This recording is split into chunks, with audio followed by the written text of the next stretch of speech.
So witchcraft in the Islamic world, a journey through the ages. Every civilization that has ever existed has had that one thing in common, a fear of the unseen.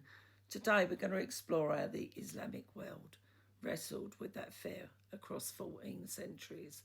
The story is nothing like what you would expect.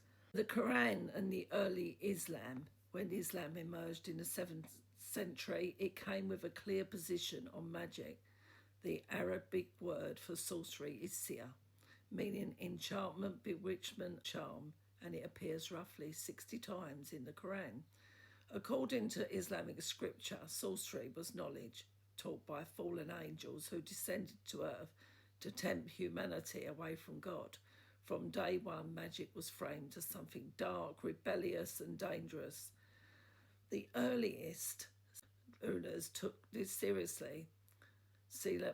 One of the most powerful early leaders of the Islamic world, ordered the execution of sorcerers during his reign. So the great Islamic scholars all agreed that practicing magic was an act of disbelief. But even then, debate raged over exactly what counted as sorcery. When folk healing magic were protective amulets forbidden, that debate never really went away. During the Golden Age, magic hiding in plain sight. Fast forward to the Islamic Golden Age, roughly in the 10th to 13th centuries. Islamic civilizations was leading the world in science, mathematics and medicine, and yet magic was everywhere.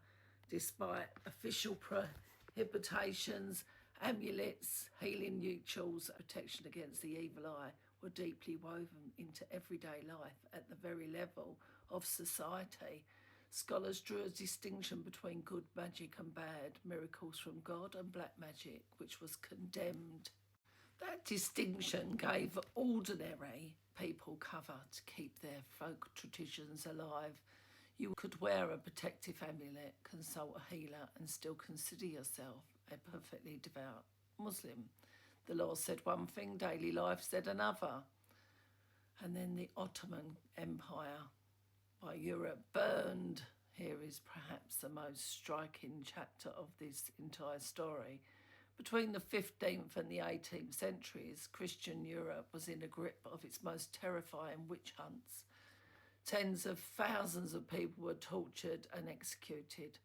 Meanwhile, in the Islamic world, almost none of that was happening. Scholars who have studied Ottoman court records from the same period found no inquisitions of magicians, no organised witch hunts, nothing resembling the hysteria sweeping through Europe.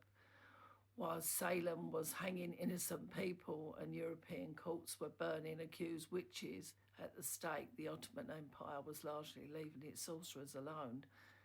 Capital punishment for magic existed on paper, but was rarely, if ever, applied. So there's a bit of a bad turn, a turning point, and today that began to change in about the 18th century with the rise of Wahhabism. Its founder considered sorcery one of the very few sins where execution was a divinely commanded punishment. That hardline view took root in Arabia, and its consequences echoed loudly into the modern world. Because here is the great irony of that entire story. Today, the West has completely abandoned laws against witchcraft. Tarot cards are sold in every bookshop, and Wicca today is a recognised religion. Meanwhile, in parts of the Islamic world, prosecutions for sorcery have actually intensified. In Saudi Arabia, witchcraft remains a capital offence to this day. 2 people were executed for sorcery as recently as 2011. So what does this tell us? The fear of magic is ancient and universal, but how societies respond to that fear with tolerance or prosecution, with nuance, with the sword shifts dramatically depending on the era, the politics and those in power. The Islamic world spent centuries being far more restrained about witchcraft than Christian Europe. Then history shifted, and that's not a simple story, but it's a deeply human one. It's very sad that some of our sisters and brothers are still being treated like this in today's world.